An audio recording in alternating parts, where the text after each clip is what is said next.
Yo, yo, yo, what's up, everybody? Thank you for tuning in to yet again another fantastic indie creator interview. It's your Capes Crusader, Cody, and we are keeping it geekly with our good friend, Steve Urena. We're here to break down Slowpoke's issue 1 and 2 and everything in between. But before we do that and get into too far, Steve, how are you? Welcome to the show. I'm doing great. Thank you for having me on, Cody. I've been hearing such good things about your show that I needed to jump on. I needed to jump on. Yeah, absolutely. And absolutely. And we are here to break down some killer sloths. But before we slash into that, let's break down who you are and how you got into comics. So always been a fan. My name is Steve Urena, for those who don't know. I am the writer of Slowpokes 2, Slowpokes 1, Zombie Date Night, Ex Machina. We're going to go into those as well. But my comic origin story, I loved comics since I was a kid. Always wanted to be a comic book artist, but then I put pen to paper, and that was not to be, unfortunately. I cannot draw for anything. For years, I always wanted to figure out how to get into comics, but I feel like it's such a hard way to break in. I feel like it's tough. There's not really like a guide map of like, here's what you do to write comics. For years, I just always thought like, maybe I'll never do it. And then I found a class online called Comics Experience, and I enrolled in the classes, and they accepted me, and they were very cool with everything. And I wrote Slowpokes as, just for my own amusement in the class, just to kind of figure out how to write comics. And it was well received in the class. So I was like, you know what, I'm going to just get it made. Let's see what happens. The Comics Experience linked me up with Juan Romera, which is the artist on my comic, and Sean Rinehart, who is the letterer on my comic. And it's taken off from there. And I cannot believe that we are in, this is my 4th comic that I've done. And it's just, I'm hoping to go until the wheels fall off. That's remarkable. How crucial was that class, would you say, to your experience? It was definitely like, I feel like a lot of times with, you get into that headspace of, should I do this? Should I not do this? I'm a writer in my job. I'm a copywriter. But with comics, like I was just like, I gotta try. I gotta see what this is about. That class was so positive, and it was so everybody was kind, even with feedback. Like I was like, I don't know what I'm doing. Nobody knows what they're doing. We're just figuring it all out together. So everybody was very cool. We'd have workshops in the class. Everybody would give their notes about it, just making it better, making it bigger and better. And Slowpokes was born, and my teachers, Paul Aller and Andy, sorry, I'm spacing on his last name. I'll get it for you in a second. Andy Schmidt. They taught me. They held my hand through the process, and they were like, "No, you're good. Just keep on doing what you're doing." So it's very positive, and it's good to just have that support system. Yeah, so Slowpoke is a really interesting concept. It's about fast sloths that kill people, right? I thought that I thought that was, when you sent that over Calendarly, I thought that was really interesting. I was like, okay, hold on now, because everything I'm used to with sloths, they're insanely slow. What was it? The zoo one with the dude at the yes, yeah, at the DMV, right? Yeah, it was a Zootopia, right? I think. Yeah, Zootopia. Yep. So like everything I'm used to, they're insanely slow. So what's it look like on the other side of that?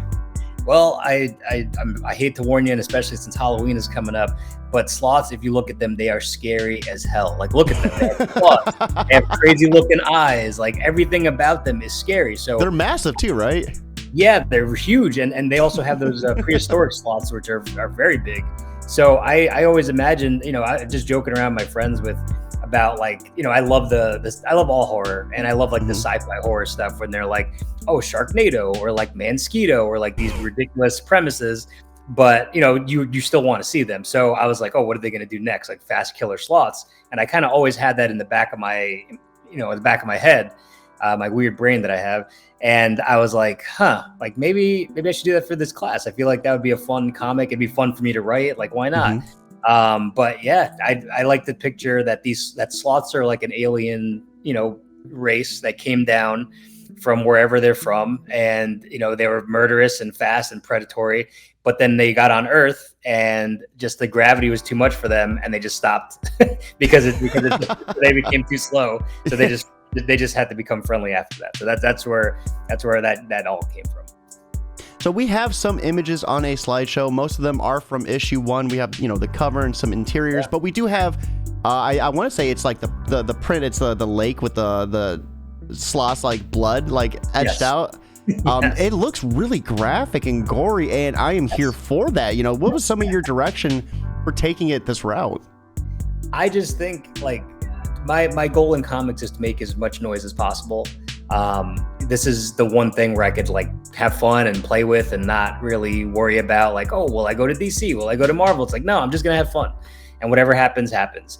So with Fast Killer Sloths, I was like, how far could I take this? So I wanted to make it as gory and vicious and ridiculous as possible, just for the reader to make sure that they go on a nice, fun thrill ride. Because I'm having fun, and if I'm having fun, hopefully people reading will also have fun. No, absolutely. So tell us a little bit about this creative process with you and your team. You know, how did that first look when creating your first comic book? I'm sure there was some challenges with that. I got lucky. Luckily in the class, like we had a lot of workshops and like figuring out what worked, what didn't work. You know, friends of mine got to read it beforehand and they were like, oh, I like this, I like that. So I do like to workshop a few drafts before I, you know, hit pen to paper, you know, before I put it out there. But just the process is always so much fun. Like I'll have an idea, I'll write down stuff and be like, all right, this is the comic that I'm trying to do. I'll do like a brain dump of like, all right, here's what I want to see out of this, as you know, entertaining ideas. And of course they're on the cutting room floor eventually, but that's the most fun. Like the brain dump of just like, oh, what if these kids go on a roller coaster, they go through the hole and they all get their heads cut off by the sloth. I was like, that's going to be in there. You know, what if somebody vapes into a sloth's face and then it slices somebody's throat and the smoke comes out? I was like, that has to go in there. So it's just entertaining myself, making myself laugh, because at the end of the day, I feel like if you're an indie creator, write for yourself and you'll find your audience, you know, eventually. But the process is so much fun. For me, just writing comics is like a vacation. It's like a lot of people stress out and go crazy. I don't have any deadlines. My thing is just like, all right, I want to do maybe like 2 or 3 comics per year or a few comics per year, whatever drives me forward. So as long as an idea guides me and I'm excited about it and it kind of like pours out, then that means that is probably the way to go. Dude, and I could not have asked for a better lineup. The second you were talking about the vape, the image like popped on the screen, like, cause next to us, like I know our StreamYard looks a little bland, but on our actual like finished like look right now, we have on the image slideshow, the vape like was popping right up. So that was like awesome. So how, you know, how does the class in the workshop like translate to your other projects? Like what did you take from that class, you know, going forward? They taught me how to do it. So I got very lucky. So like, you know, if you take writers, if you written fiction or poetry or whatever, it's just figuring out how to format it, like how to get to that space to get to the next thing. So they taught me like, okay, have an idea, make an outline. Your outline is your map, where like you write down, you know, what you want to happen in the story, and then you use the outline as your map when you're coming out with the panels and everything like that. Just because it's just an easier process. So like if you could always deviate from the outline a little bit or do what you got to do. Or ride a motorcycle behind you. I know. I was like, man, I hope he didn't hear that. I'm gonna edit that out post production. Listen, you're secretly inside a car like Vin Diesel. You know what I mean? That you know, Too Fast, Too Furious. I'm like Batman. This Batcave. You can call me Geek Daddy. Let's go. Geek Daddy's good. But yeah, just you know, just figuring out the process of writing a comic, because anybody can write a story, but just figuring out how to map out the panels and like the page turn and figuring all that out, they helped me with that. And just being fearless in terms of like, just don't worry about what other people think, worry about what you like for the story. Like, what do you want to do? Like, this is fun. This is supposed to be fun. So let's have as much fun as possible. And I'd say comics experience definitely taught me that. I would say out of, you know, we were talking earlier and your interview 185, and the way you go about it, it seems like a whole different like approach, you know, like you're doing it for fun. You don't care about Marvel, DC, anything. You're doing this just because you want to have fun with it. Yeah. And I think that really shows like in your work. You know, it seems like it's a blast to read. It seems like it's there's so much fun between Killer Sloths, but this just isn't it though. You have 2 other projects that you mentioned, right? Yes. So I've done, so right after Slowpokes, I got so lucky with the Kickstarter. So the Kickstarter ran during the pandemic. People were looking for entertainment and they saw Fast Killer Sloths on Kickstarter. I only needed to raise like $2,000. I ended up making close to 10. So I was like, all right, whatever I make on these Kickstarters, if I, hopefully I'll make my money back, but whatever profit I make from it, it goes towards the next project. That's what I'm going to do, because I don't care about that stuff. Like, I'm not trying to have a sloth fur coat and like a Maserati or anything like that. I don't care about that. I want to just keep making stuff. And as long as people want to give me money for comics, it'll go towards the next project. So the next project after Slowpokes was something I like to call Zombie Date Night, which was what would happen if a blind date happened during a zombie invasion. Because if, dating is scary, and during my dating days before my girlfriend now, I was like, all right, if a zombie invasion happened on this date, would I stay or would I go? And I thought that was just a great concept and making me laugh. And like, what if it's a date that's just like horrible, but there's a zombie invasion? Like, you have no choice but to stick with that person and, fight it out to the death. So I explored that concept, and that did well too. I got very lucky with that. And I extended it. So from Slowpokes was 20 pages, this was 32. And just, I had zombies. I had a Spanish grandmother fighting zombies with a chancleta, based on my own grandmother.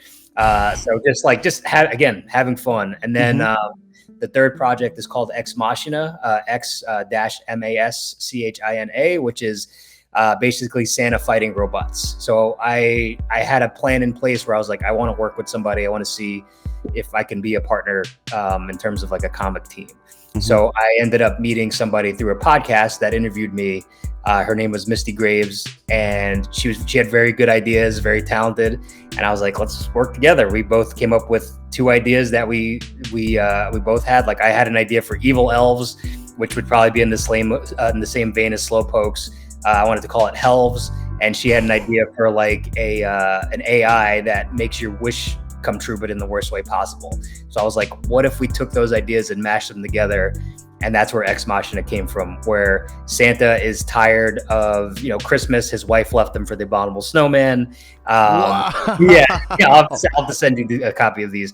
His wife left him for the abominable snowman, so he gives up his Christmas magic to like a Mark Zuckerberg, like a Jeff Bezos type of person. And so he decides to take the magic, put it into like an AI that like, it'll measure if you're naughty or nice. And of course the AI goes batty, and Santa has to fight robots to save Christmas. So that's where I was like, this is too much fun, and Christmas horror, why not?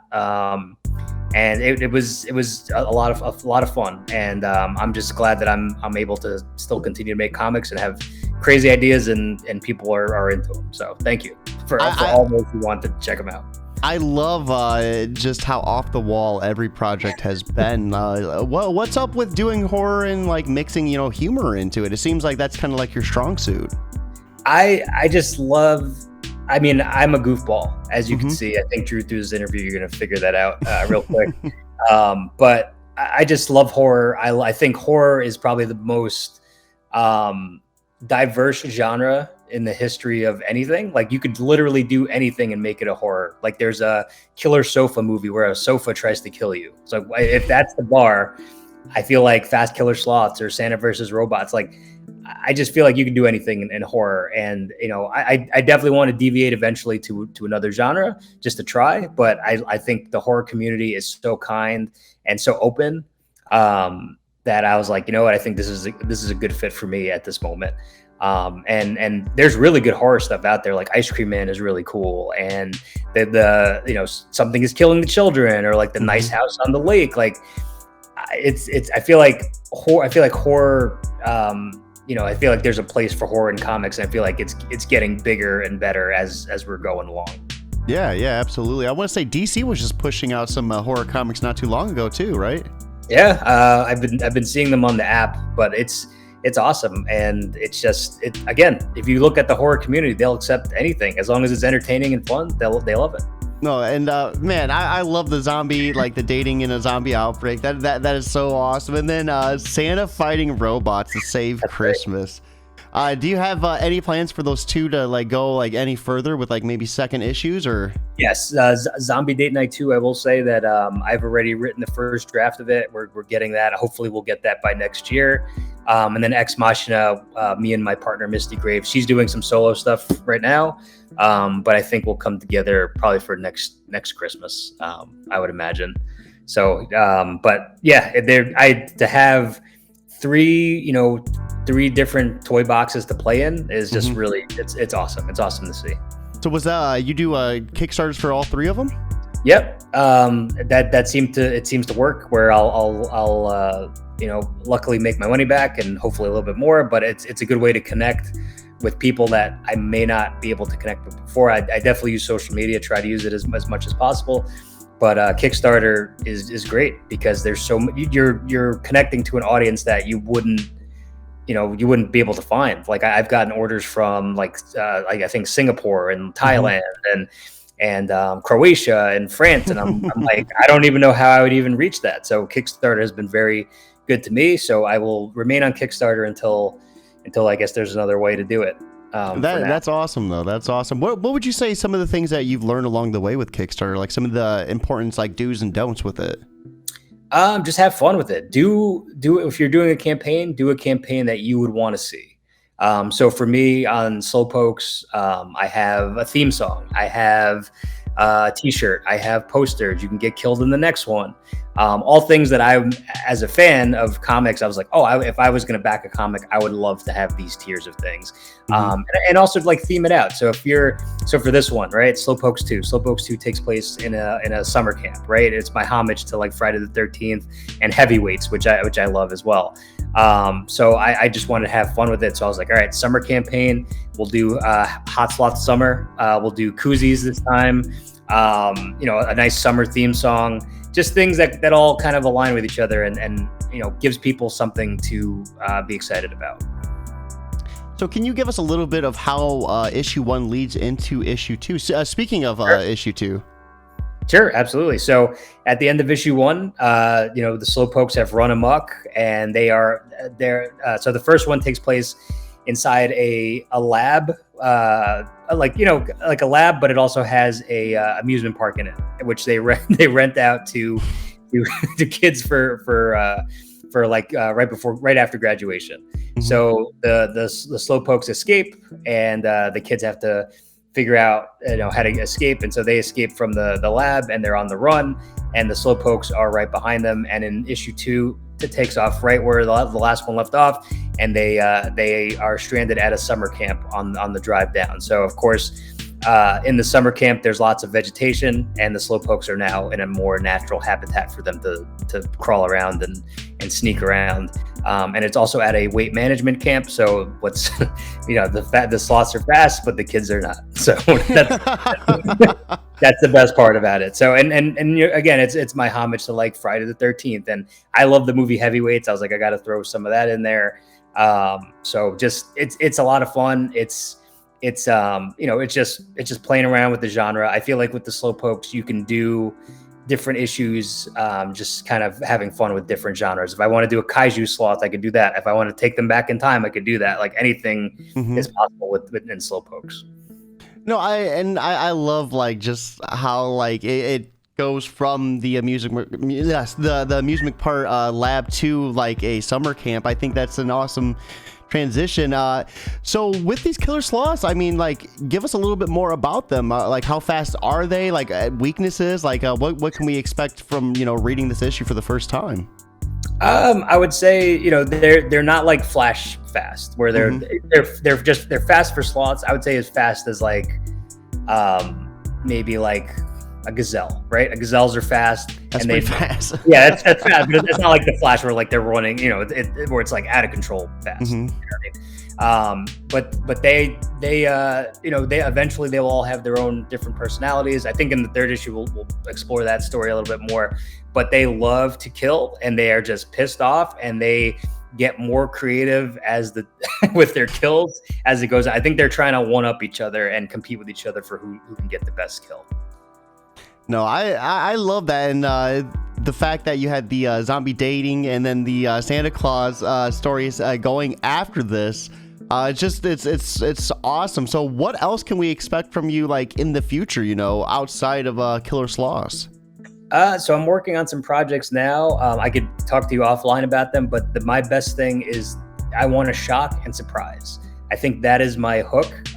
Whether I am, I am learning as I keep going, and I'm having fun with it. But I want to get better with each project. That is the goal.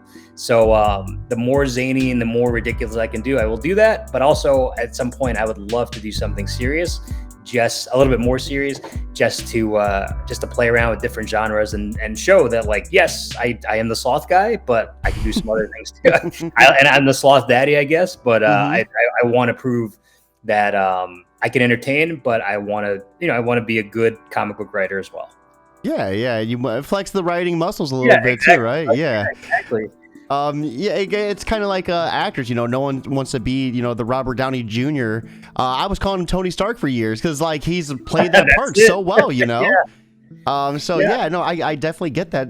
Now, while we're on the topic of horror and such, I am interested to kind of pick your brain. What do you think are some of the elements that are some of the strong suits within the comic community with horror, and what do you think is kind of missing, in terms of like the horror? I think more people need to have fun with horror. I'm very lucky that I've been able to stand out with Fast Killer Sloths, because, like, at the end of the day, if listen, there's a lot of great writers out there, and of course, but if somebody's talking to you about comics, right, and they're like, oh, there's this space comic or there's this alien comic, what's going to stand out? Fast Killer Sloths, because no matter if it's good, no matter how you feel about it, you'll be like, I need to see what this is, because I don't know what it is.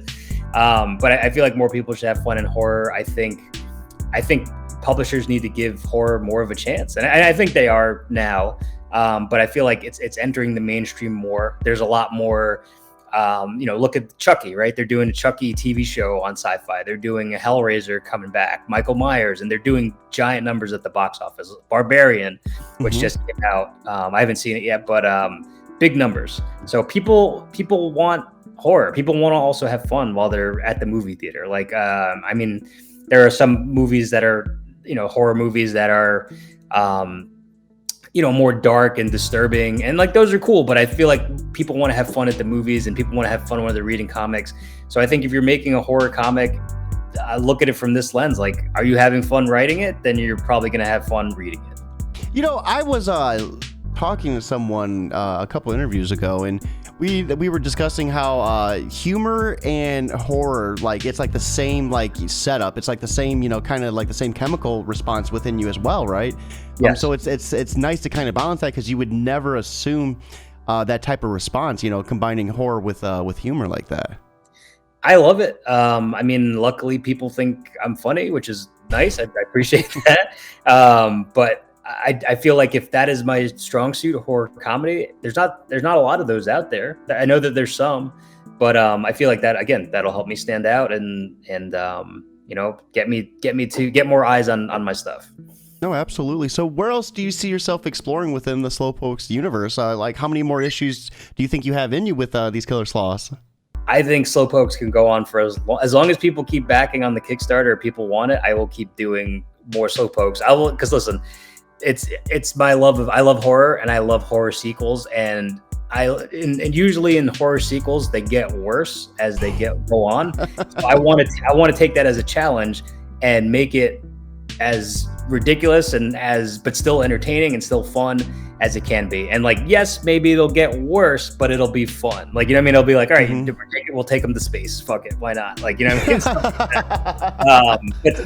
just stuff that'll be entertaining and just play with the genre and making fun of like horror sequels that I love so much, like Leprechaun Back in the Hood. Dude, I love that. Oh my god, getting high with the leprechauns. Yeah. Exactly. Like if I could do something like that and just keep going, but also blazing like with leprechauns. Yeah, blazing. I got to blaze with the sloths. That's fine. But just again, I want to make sure people are having fun, and that anything could happen with any of these comics. So it seems like you're a pretty big enthusiast for kind of like the cheesy horror films too. Oh, absolutely. I am cheeseball personified. I love me some B movie horror, or like just. Because I feel like a lot of directors and writers like are more inventive. Like, they're just like, we're not going to do what the normal movie will do. We'll do something crazy and just see what happens. Like look at like that movie Sleepaway Camp. You ever see that? Yeah. Sleepaway Camp is amazing. Listen, the movie's not great, but that ending, they stick the landing so much that like that will stick with you for the rest of your life. So if I can do that, if I can gauge the reaction, that's all I want. You know what I mean? That if it's better to be it's better to be hated than ignored. So I'll take a good reaction or a bad reaction, as long as people aren't like like whatever, then we're good. If somebody hates it or loves it, then I'm winning. Yeah, absolutely. So why is that though? Why would you prefer to be hated instead of a meh response? Because I think just to have the visceral reaction, like of good or bad, that means that's art. I think that when you're creating art, if people don't either like it or love or hate it, then you haven't made anything. I like that. I like that a lot.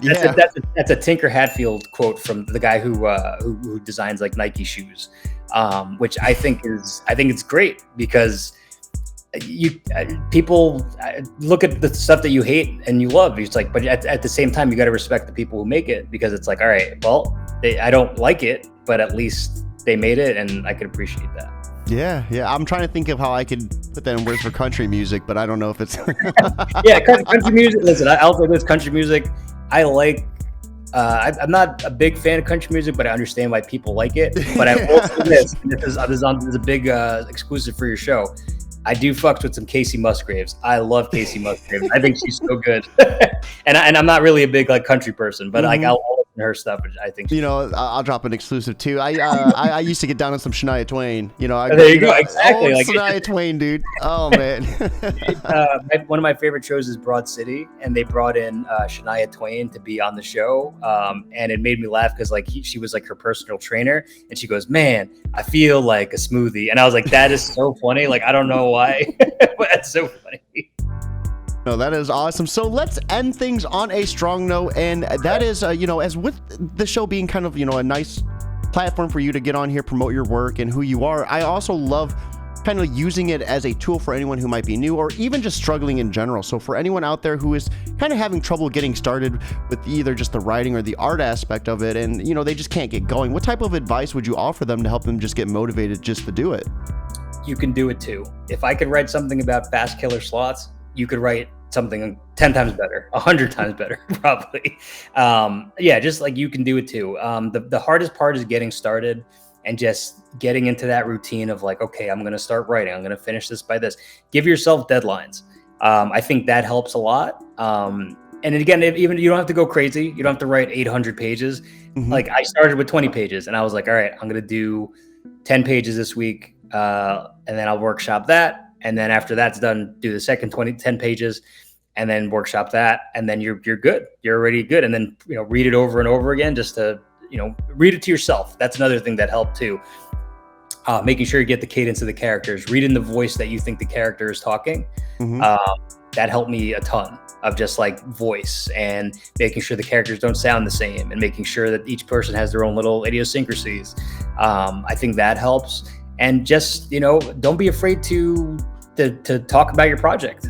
That's the one thing that I love the most. I was like, listen, if people get annoyed, too bad. Like, this is what I'm going to do. And I need to tell people about this project for people to hear about it and get backers. Yeah. So, go on Twitter, hit up Cody for Keeping It Geekly and be like, hey, I got a project. I'd love to come on and, talk about it.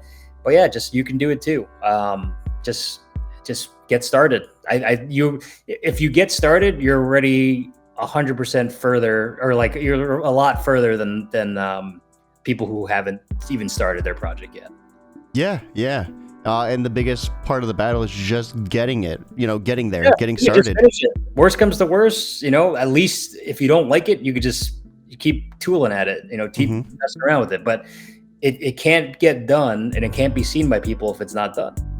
That's true. That is true. And I think that is some awesome advice from the Sloth Daddy. But soon you'll be known for other things. So we'll see. We'll see what happens. We'll have to get you back on the show in the future to see if that name changes at all. Steve, thank you for swinging by and hanging out with us, breaking down Slowpokes. This was such an awesome chat, man. Thank you. I appreciate it. Thank you. Yeah, absolutely. Everyone watching, I hope you have an awesome Monday night. Where can everyone find your books at, by the way? Do you online store or? Yeah, so I'm working on getting an online store, but for now you can get it on Ko-Fi at the Steve Urena on Ko-Fi, and you can get a digital copy of Slowpokes. You can get a digital copy of Zombie Date Night and Ex Machina, and I will eventually put a digital copy of Slowpokes too. That's coming very soon. We're finishing it out right now. And then I think eventually I will have steveurena.com, and then I'll put all my stuff there. You could buy the merch, you could buy the, put everything on there. So stay tuned, but you could also follow me on Twitter at the Steve Urena, SteveUrena, and on Instagram, and you can follow the sloths at Slowpokes Comic on Instagram and Twitter. And we'll have that link in the description too for you guys to be able to purchase these books. Thank you once again, Steve. Everyone, have an awesome Monday night, but most importantly, guys, keep it geekly. All right, give me 1 second. I'm gonna hit done.